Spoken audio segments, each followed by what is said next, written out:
This tells us Homo sapiens shared a romantic campfire with Neanderthals and interbred.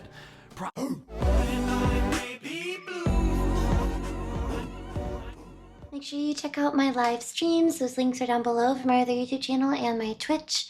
Also my Patreon. I have more content on there that you haven't seen if you haven't joined. Let's take some questions from our audience, shall we? All right. Would you jump up and down? Today I'm going to be reacting to Why Are We the Only Humans Left? Look around and you'll meet some pretty smart animals, but there's no species quite like us. But that wasn't always true. As recently as 50,000 years ago, we walked the planet along with at least 3 other human species. Denisovans and real-life hobbits, Homo floresiensis, didn't leave much behind to know them by. Wait, we're just kind of like brushing over the real-life hobbits part? Why did I not know that? He just said Neanderthals. Heard of them, of course, but I don't think that I've really heard of much else referenced than other than Neanderthals. Which one is it technically? But Neanderthals are a different story, a richer story. Floresian. The first people to hold Neanderthal skulls didn't know what to make of them until Charles Darwin published his theory of evolution. Like every living thing, modern humans must have descended from an earlier species, and lots of scientists thought Neanderthals fit the bill, our primitive, slightly dim-witted ancestor. Ernst Haeckel even tried to name them Homo stupidus. Other scientists had Stupidus? What an uncreative name. H. floresiensis, and Neanderthals, and Denisovans. Yeah, got all of them. There were 3 other ones. Obviously Homo sapiens, but then, yeah, Denisovans and floresiensis, I have not heard of. It looks like the bar for like the graph of Denisovans is really long for some reason. I'm not sure if that was relevant, but interesting. Other scientists had different The ideas. eyes. They rebuilt skeletons to look like cartoon cavemen, instead insisting Neanderthals were some failed evolutionary dead end. So, where do Neanderthals fit in the human story? Were they a bunch of cotton-headed ninny-muggins, or were they more intelligent and human than we give them credit for? And if they were smart, why did they disappear after they met us? Did Neanderthals really disappear after all? It's okay to be smart.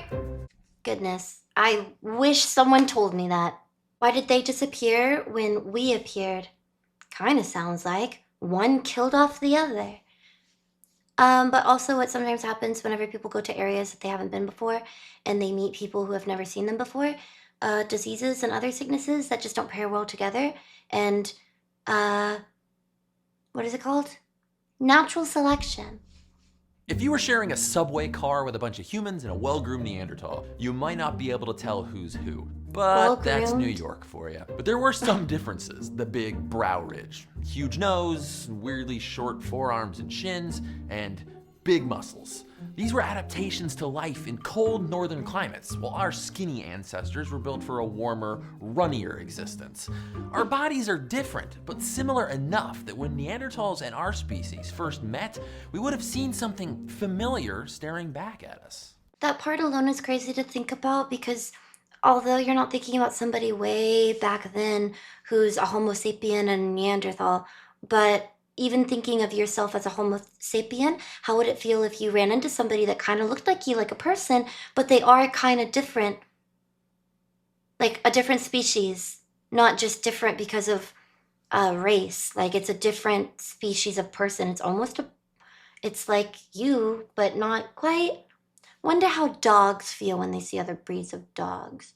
They probably don't have like the same receptors and stuff going on, but it's interesting to think about. Neanderthal life carried serious occupational hazards, considering dinner meant going head-to-head with woolly mammoths and rhinoceros like some Paleolithic rodeo rider. Their fossil remains show healed, broken bones, even signs that some were blind, meaning Neanderthal tribes cared for and fed their sick and injured. They even buried their dead. We don't know if that's because they were spiritual or religious, but Neanderthals definitely weren't violent brutes. They were caring and social. A lot of animals bury their poop because of smell and tracking. So yeah, maybe they just, like, that's gonna smell. But yeah, no, probably not. It's probably because, like, oh, we cared about that person. By 250,000 years ago, there were brains walking around in Germany as big or bigger than yours or mine, only inside Neanderthal skulls. But if brains were everything, blue whales would be our overlords. They're not, right? Neanderthals used this tool about 200,000 years ago. 150,000 years later, that technology had progressed to this. Not exactly Steve Jobs. It's clearly not the size of a brain, it's how you use it. Our symbolic thinking, social interactions, technological innovation, and dad jokes just wouldn't be possible without our brain's ability to fancy words together make. Oh, wow, that's a really good point because the very first thing that you think of is, oh, well, how long did a civilization even exist? So, how much time did they have to progress? And were there a lot of people where they could interact with other tribes or whatever you would call them, for them to have a lot of things that were able to be passed down successfully, like writings? And, well, that's a good example in itself. 150 years later, they didn't even really progress in their tools. And here we are coming out with upgrades and advances all the time, like that new iPhone is totally nothing like your last one. So could Neanderthals talk? Polish. We know that we and Neanderthals share the same version of a gene, FOXP2, that's essential for a language. But that gene alone isn't enough to make a caveman Shakespeare. The shape of Neanderthal brains inside their skulls suggests they had structures important for speech. Their throats were shaped to make more than ape sounds. That's most of the ingredients for some kind of speech and language. But rich communication is possible even without mouth noises. Scientists think Neanderthals could have exchanged ideas and told stories by combining simple sounds, musical tones, and rhythmic movement, just like prehistoric boy bands. I haven't really thought about that either. Kind of just thought about them communicating, but yeah, what kind of speech would it be like? And clearly not being nearly as many people on the planet as there are now, and them being different from us, and never really progressing the same way. How was their communication with each other? Funny to think about storytelling and how it's kind of between what you would think of is really similar to apes, but then also an in between to people. Essentially, is kind of how it sounds. Around 50,000 years ago, Neanderthals met their very smart cousins, us. Egotistical. For 5 or 10,000 winters and summers, our ranges overlapped until Neanderthals suddenly disappeared, just poof, about 40,000 years ago. Were we friends or enemies? So Wherever our 10,000? nomadic hunting groups clashed for territory, our species had deadlier weapons. Whereas Neanderthals lived in socially isolated groups, we readily exchanged technology between tribes, even traded. Ah, he's talking about the thing that I was thinking about. They were very clearly in tribes, and a lot of their things were very sectioned off. It's like, oh, this group of people lived here, but then there's nothing for several miles. So it was a lot of groups and tribes. So even if one tribe or group did progress in something, it never really seemed like it maybe would have had the chance to get to all of the others. They didn't all progress together. Maybe that tribe discovered something. Maybe they used some type of tool that was better than the other people. And you would think that that would mean that they would then survive because they would fight other people, and their tribe with the better weapons, more advanced weapons, would be alive. But if they're mostly focusing on not dying from sicknesses and the weather and animals, a tribe that even advances a little bit more than the others could still easily die out for some reason, any reason, even if another tribe attacks them with worse weapons.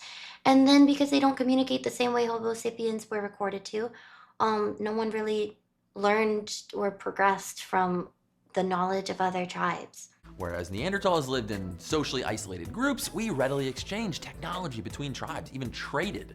When it came to innovation and competition for resources, Neanderthals just couldn't catch up. Or maybe we just gave them an extinction level case of the flu.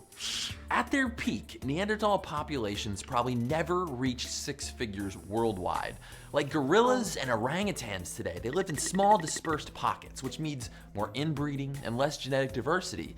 Maybe Neanderthals were already endangered when we showed up. Yeah, that seems expected. Basically, kind of just reiterated that if they live in small groups and they were never even over 100,000, which is crazy to think about because it sounds like such a small number, it's still a very large number. Just the other day, I was reminded that there's only about 5,000 tigers left in the world. How's the most popular animal down to 5,000? Most of them are probably in captivity. That's not what this video is about, but it's just really crazy to think about. Think about tigers, and I think about 100, 200,000. Not actually saying that I would write that down as a guess, but I just think of them as such a popular animal. It's weird to think that there's only 5,000 left. So technically, maybe almost 100,000 is still a lot, but regarding that they're closest relative to humans, it's interesting that we had those small differences to have, what is it, like billions now. Like, we don't know when to stop. They didn't know how to keep going. Before they disappeared, Neanderthals left us one present. In 2010, the Neanderthal genome was sequenced from ancient bones. That genome was compared to modern human genomes. 1 to 4% of all the genes from all living humans outside sub-Saharan Africa came from Neanderthals. People with sub-Saharan ancestry know Neanderthal DNA. This tells us Homo sapiens shared a romantic campfire with Neanderthals and interbred. Probably right after our species left Africa, spreading that Neanderthal DNA as we settled the rest of the globe. Okay, well, that's to be expected. I mean, people have done worse with animals, so not shocking. 1 to 4% or 1.4. He probably said 124. Not everyone could be just 1.4. That's a very specific number. I mean, everyone could be. 124 is already kind of specific, but imagine you're a person who has 4. Oh yeah, and then the obvious proof of, well, just more proof and more evidence that Homo sapiens, because that's where they are in Africa, like the people in Africa are the ones who are 100% Homo sapien. Almost everywhere else, which could be tracked back to the people who clearly left Africa, ended up breeding with Homo sapiens or Neanderthals. Yeah, just more evidence to people come from Africa. Thanks to genetic testing, I know I have more Neanderthal DNA than 70% of people, which to me is proof Neanderthals were definitely intelligent and awesome. So, 50,000 years ago, we walked beside other humans. We haven't completely solved the mystery of why they disappeared, except to discover they aren't totally gone. They live on inside us, the only humans left. But the 7.5 billion of us alive today share more than these distant ancestors. We're a lot more related than you think, and we'll talk about that next time. And I wanted him to get into the whole, hey, me and you are closer related, more alike than you think. Inbreeding. I mean, if everybody comes from one spot and then starts branching out, and everybody eventually starts sharing the fact that, hey, we all have 124 or 1.4% of Neanderthal DNA, then yeah, we're clearly all related to each other in some way. So even if it can be traced back really, really far, that is how things work. That is how it worked. So yeah, kind of funny, kind of weird for how much in detail that can get down to. Yep, and if you haven't already, I would really appreciate you checking out a live stream, even saying what video you came from. That would be neat to see. And Patreon, too. If you want, you don't have to. But yeah, thank you so much for watching. I'll see you all next time.